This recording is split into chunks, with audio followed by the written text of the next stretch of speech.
नमस्कार, मी भाग्यश्री पाठक. मार्केट आणि मी हा सोप्या मराठीतून शेअर मार्केट समजावून सांगण्याचा माझा एक उपक्रम आहे.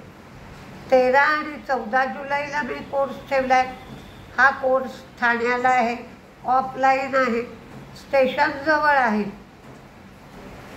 सेकंड सॅटर्डे संडे आहे.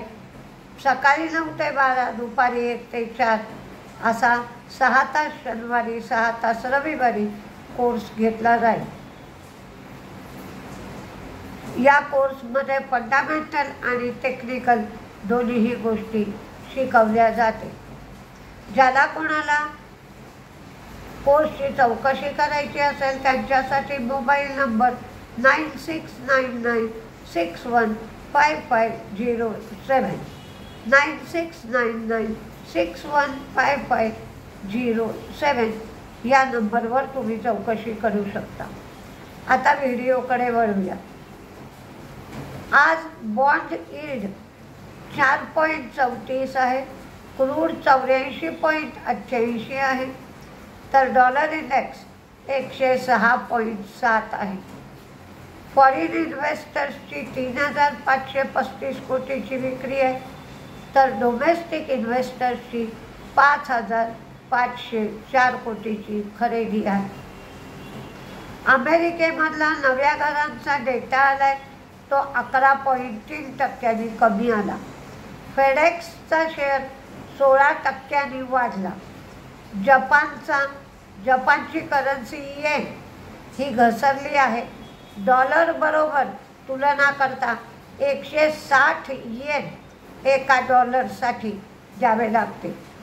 जपानच्या सेंट्रल बँकेने सांगितलं होतं की ज्या दिवशी हा रेट 160च्या वर जाईल तेव्हा त्यांची सेंट्रल बँक ॲक्शन घेईल. तर ती सेंट्रल बँक काय ॲक्शन घेते हे पाहणं गरजेचं आहे. सध्या मार्केट तुफान वेगाने वाढत आहे. मार्केटमध्ये पैसा भरपूर येतो आहे. म्युच्युअल फंडांच्या SIP मार्फत पैशाची आवक चालू आहे. त्यामुळे चांगलं वाईट याचा विचार केला जात नाही. जसा घरामध्ये पैसा भरपूर येऊ लागला की बऱ्याचशा दोषांकडे दुर्लक्ष केलं जातं.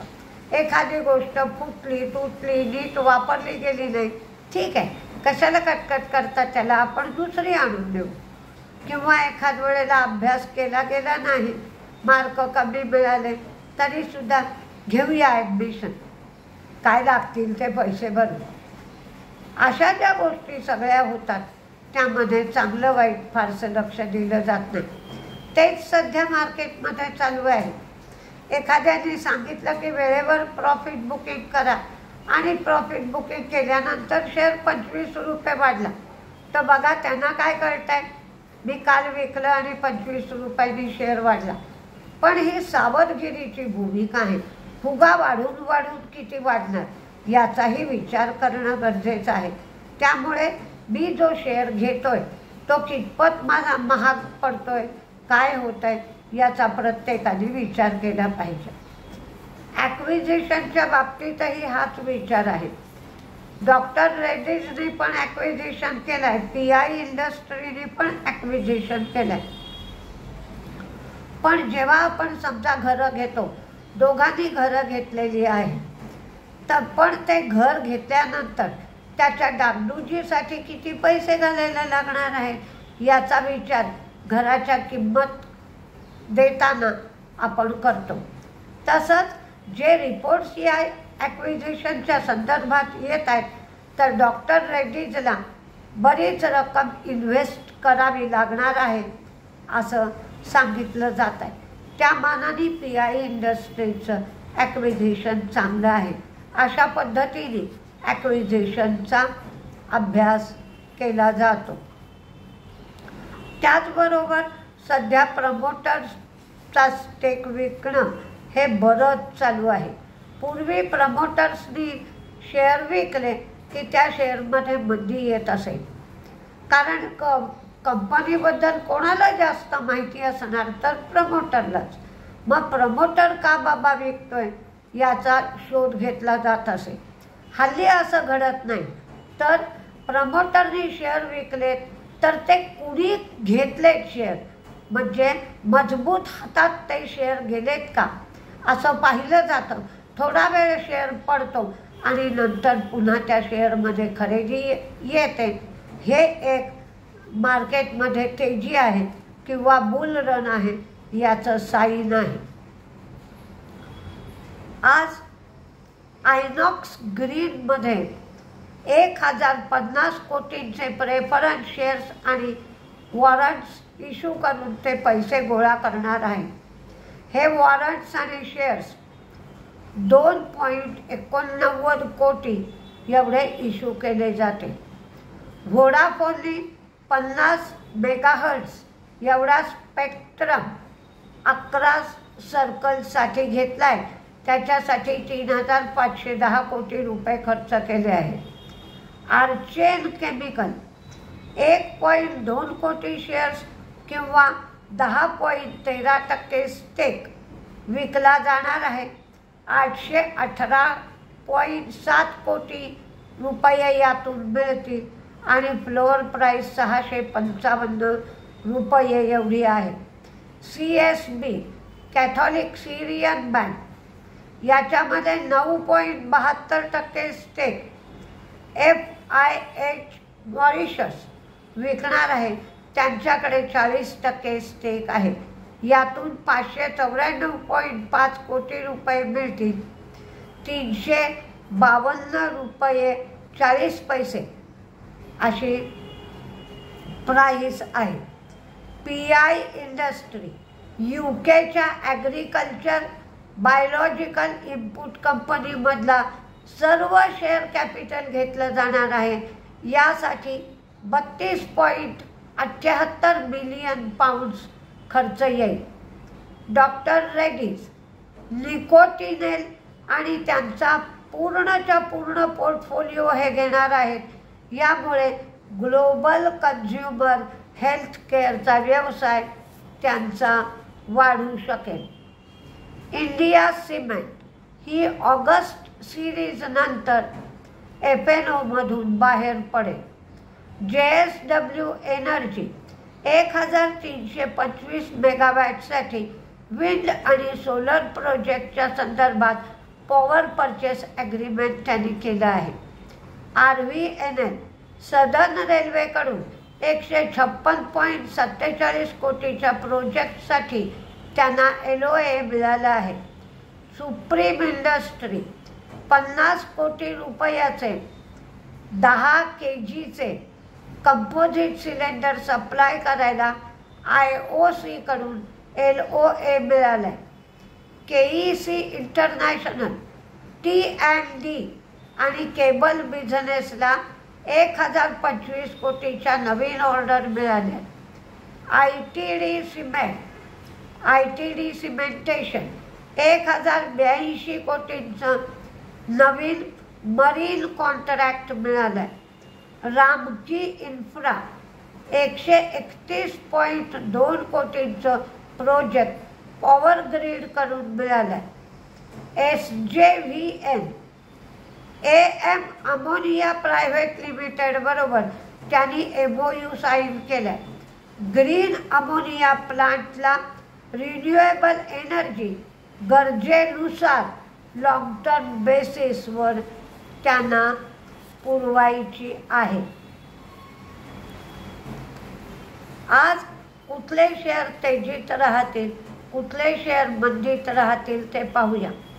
रिलायन्स जिओनी सुद्धा 1800 मेगाहर्ट्झ स्पेक्ट्रमचा 2 सर्कलमध्ये हे स्पेक्ट्रम वापरण्याचा अधिकार घेतला आहे. यासाठी 973.63 कोटी रुपये त्यांनी खर्च केले आहे. तेजीत आणि मंदीत राहण्याची शक्यता जी आहे ते तुम्ही वॉच लिस्टवर ठेवू शकता. सोना BLW इलेक्ट्रिक व्हेकलच्या ट्रॅक्शन मोटरसाठी त्यांना सर्टिफिकेट मिळालं आहे. सोना BLW, RVNL, PI industry, Polycab doctor Reddy's, supreme industry, Adani port, Vodafone, EMS 119 कोटीचं कॉन्ट्रॅक्ट मिळालं. JSW energy, Praj industry, Orion pro आज ex bonus, share India securities ex split, FIEM फेब, एक्साइड, अल्ट्राटेक, इलेक्ट्रॉनिक्स मार्ट हिनी दर्यागंज इथे नवीन स्टोअर उघडला आहे. Campus activewear, Polycab, KEC international, PD life. आज रेडिको खेतान आणि युनायटेड स्पिरिट्स हे शेअर दिले. गुजरात, बिहार, ओरिसा अशी काही राज्य लिकरला हळूहळू बॅन करणार आहेत अशी एक बातमी आहे. पण सिगरेट आणि दारू या दोन गोष्टींना किती जरी प्रतिबंध केला तरी ब्लॅक मार्केटिंग चालू राहतं. पण थोड्या प्रमाणात बघायला लागेल काय परिणाम होतोय. पण त्याच बरोबरीने IPO पण आलाय लिकर क्षेत्रातला. त्यामुळे तेजी आणि मंदी दोन्हीही गोष्टी या शेअरमध्ये सुरू राहतील. KEC international, Ramky infra, Bosch, Rane holding आणि व्होडाफोन.